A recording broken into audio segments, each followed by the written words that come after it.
Aho. Bonjour den way Magdadok. Joyo Jeek. Indigenikas. And a Schnabe Mon. A Jinakazon. Ni gone we way we done. Obajiji do them. Nindau.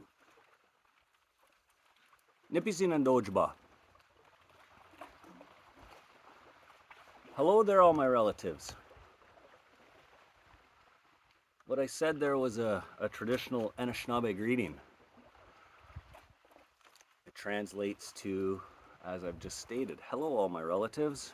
My name is Joyo Jeek. Spirit name is Nigan Wiwewidan. I am of the Martin clan of Dodoms, and I come from Nipissing territory. The reason for my video today is I thought I would like to discuss a couple things. First of all, I would like to acknowledge and hold my hands up, OCM, for the privilege and the honor of holding space here on the beautiful shores, the unceded territory of the Klahoos. Once again, Apajigo Miigwech for the privilege of affording me the privilege of holding space here on your territory.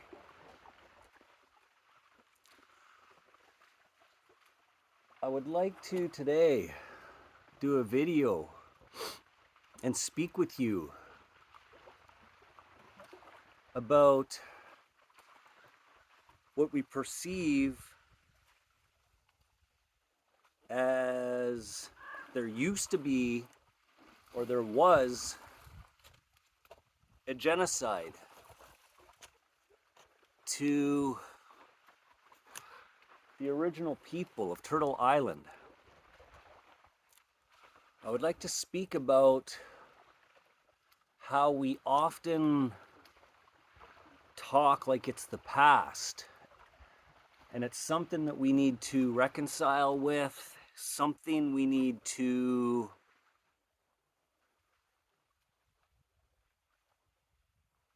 in many white people's minds, something we need to get over because it's the past.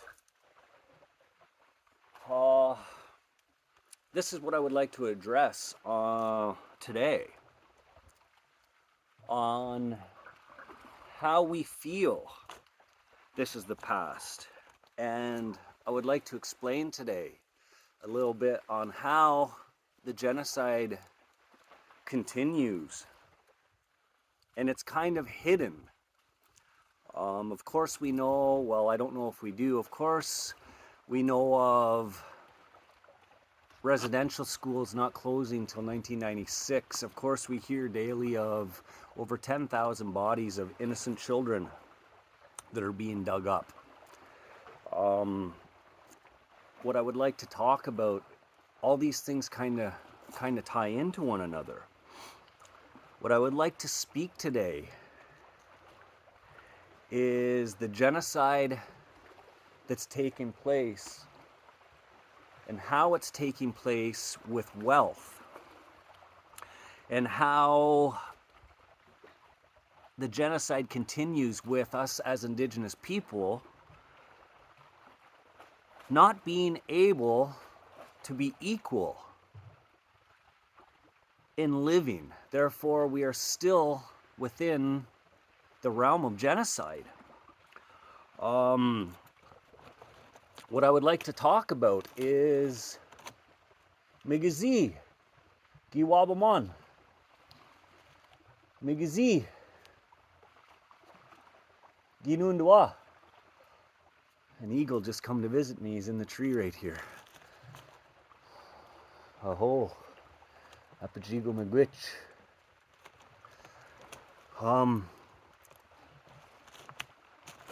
Sorry about that. I get I have a very close relationship with the Migizi in past times, and you can see I get really, the spirit really comes alive. So what I was speaking of is wealth and how the genocide is continuing through this wealth. And what I would like to speak of is how this come about. As most know, I would consider most of the wealth, all of the wealth probably, all of the money, all of the savings, all of the inheritances, all of these things, most came from the ownership of something, what we claim ownership.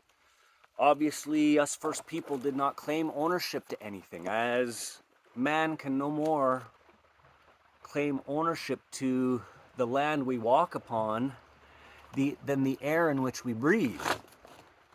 So what happened essentially, and I'm seeing this, and I'm not seeing many people speak of it.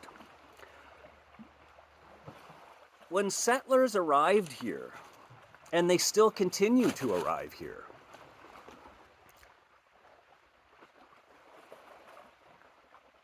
they were able to either purchase or be gifted land. Settlers of, let's say, 7 generations, 5 generations,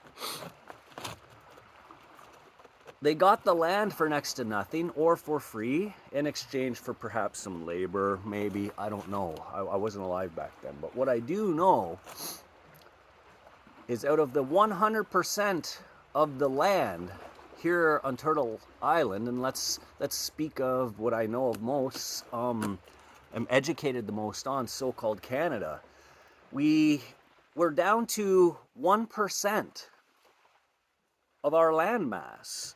We owned, or I shouldn't say that, we were stewarded 100% of this land. We did invite you to join us to share this land. What happened was colonization handed out these properties. So throughout so-called Canada, massive amounts of wealth have been formed through inherited property, massive amounts of wealth, and massive amounts of inherited wealth. There's all these millions and millions and millions of acres of land that were not really worth much money up until recently. In the past, let's say, 50 years, 100 years. So what has happened is every generation passes on and they give that wealth to the next generation. They pass it on to the next. And what it's doing, it's compounding wealth. It's compounding monopoly on property. And what that did is it took us from our lands. As we all know, now we only have 1%. But now that land, where I stand today, a 1-acre parcel of land without a building on it is worth $1 million. Now you go to any reserve, which we're allowed to live on, that it's considered another country essentially. These reserves we live on, that we're pushed onto, we are unable to generate wealth off of our property.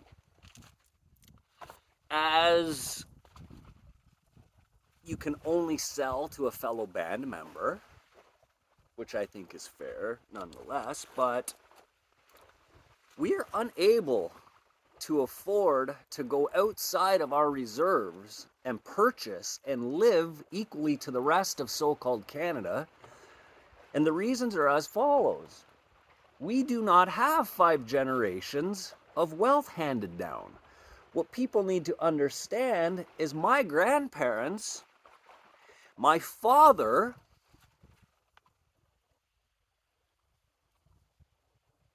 were not allowed to gain property, to gain any of this stuff, because we were not, as Anishinaabe people, considered human until into the 1950s. We were taken from our lands, corralled into these reserves,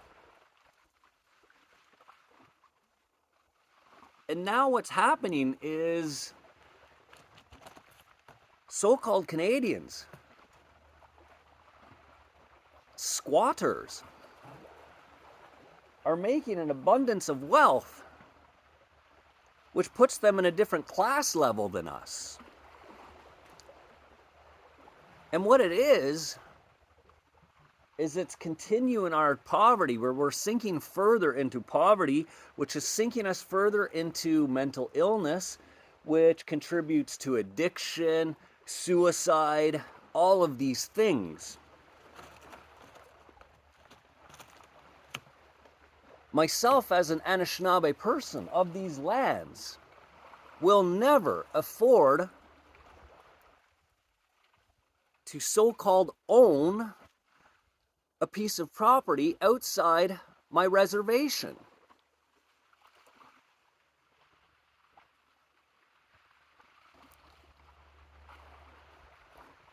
How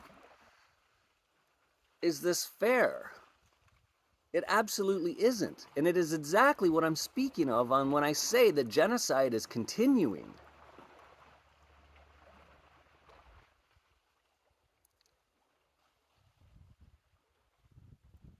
What we need to do, and I've taken some teachings in the past while, and many of us are very active in the land back movement now.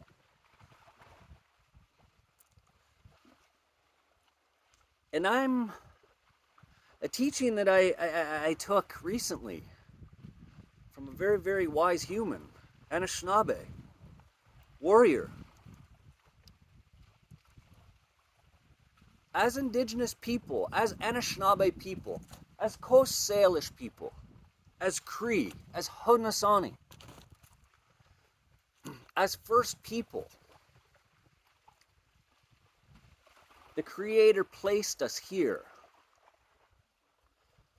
As Indigenous people, we are part of the ecosystem here.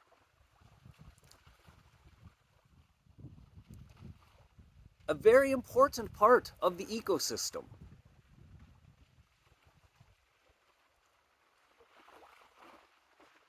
Without us actively involved and carrying out our responsibilities placed on us by the Creator of stewarding this lands, we are failing in our responsibility.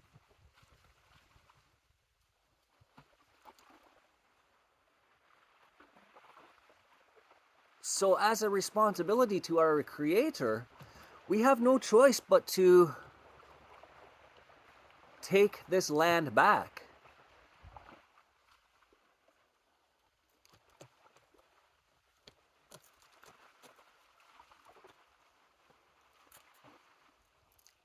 As the teaching I received regarding us being such an important part of the ecosystem,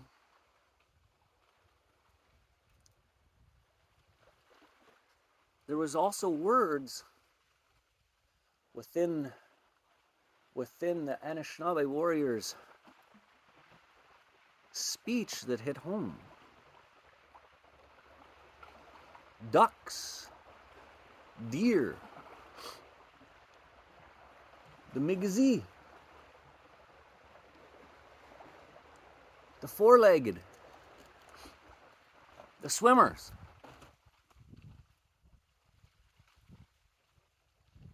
All of these valuable pieces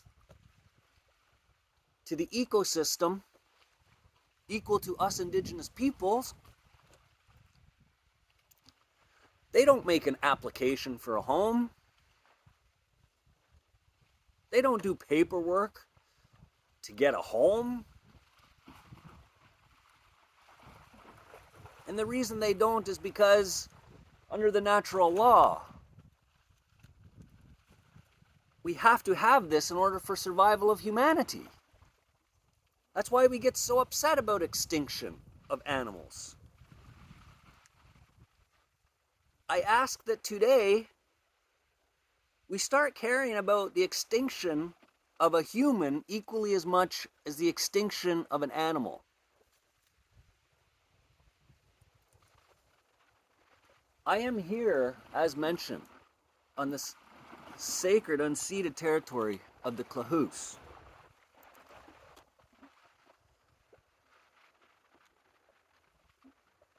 I know matriarchs of these lands. I'm going to call on the matriarchs. Myself as a warrior, Ogitchida, Anishinaabe Ogitchida, I call on the matriarchs of this territory. I call on the matriarchs of the Squamish territories, the Lilwat, all the Coast Salish.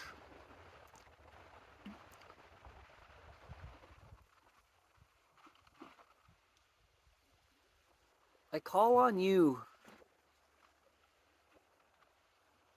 to put a plan in place. Of course, we cannot take people's, what they claim as property. We can't just go and take that. That would not be right, and I don't think that is what we want to do. But we do want our lands back. And what we do want is to be equal. We want to have equal right, equal opportunity, and an equal chance at living.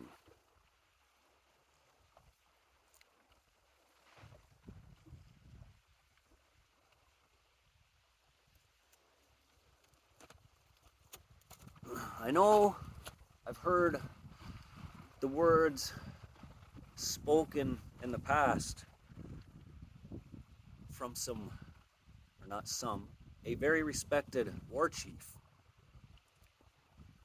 In these times, we have been through some turbulent times within the colonial system.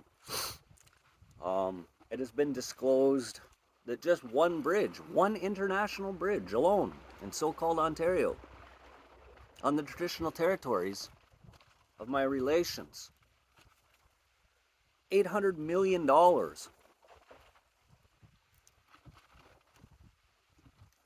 crosses that bridge every day through our territories. Each of our territories has major train tracks, major highways,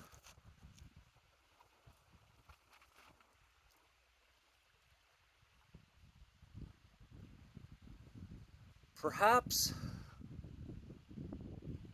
what I suggest, and I'll ask for the matriarchs' guidance, but what I can't help feel but would make the most sense is we start tolling. We can't kick people off their land, but what we can do is start tolling them for crossing our unceded territories. Territories where there is no agreement.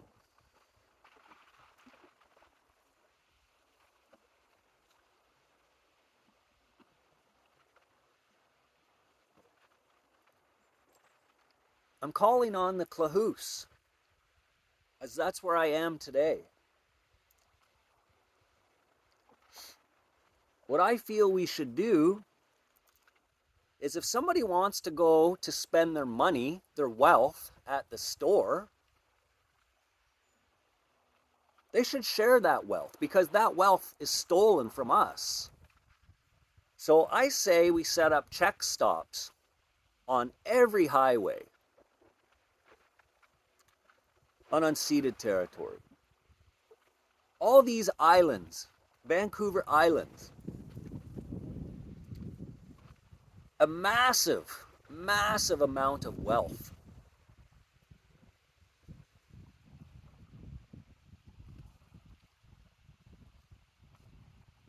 I say we put toll booths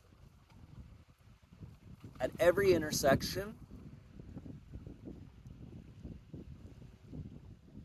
and what we do is every time these settlers want to go to the store, it's going to cost them $100.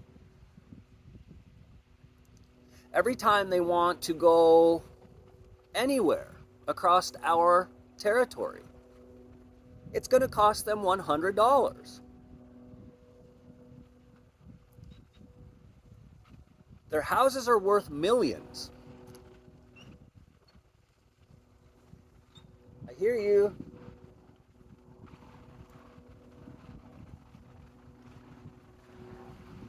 $100 is a very small price to pay to continue on your travels when you own $1 million home.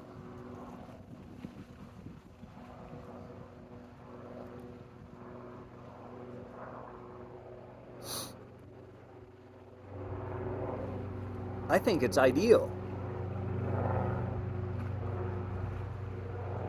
It would create an industry.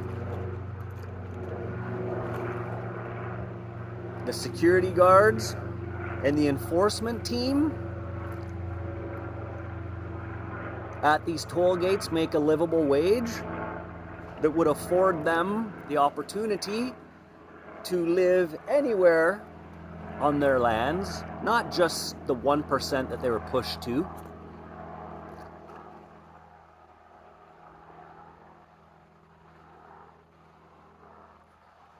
And what it seems to be is perhaps it will be then that we earn the respect from these squatters that we deserve. As for some reason, because of our financial stability or lack thereof, we are considered lower class people.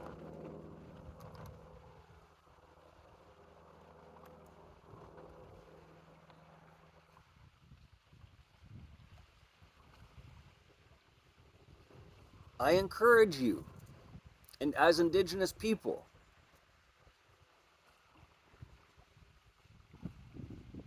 we can start encampments.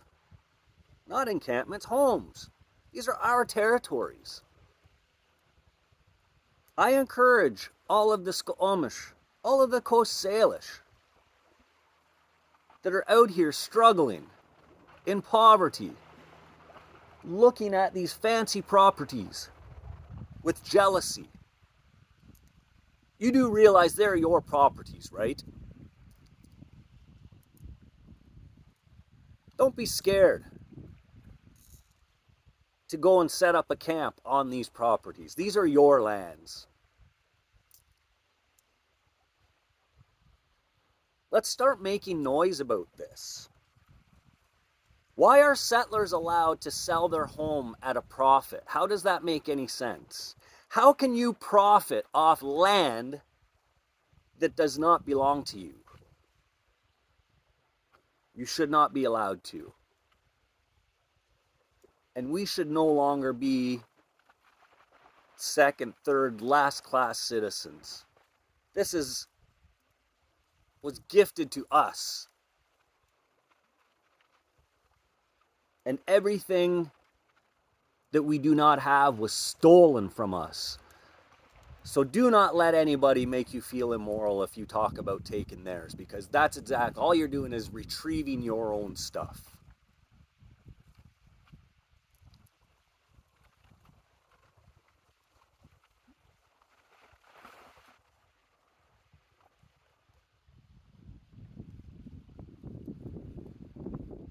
would like to end on that. Apajigo Migwich Bizandoyeg. Thank you very much for listening.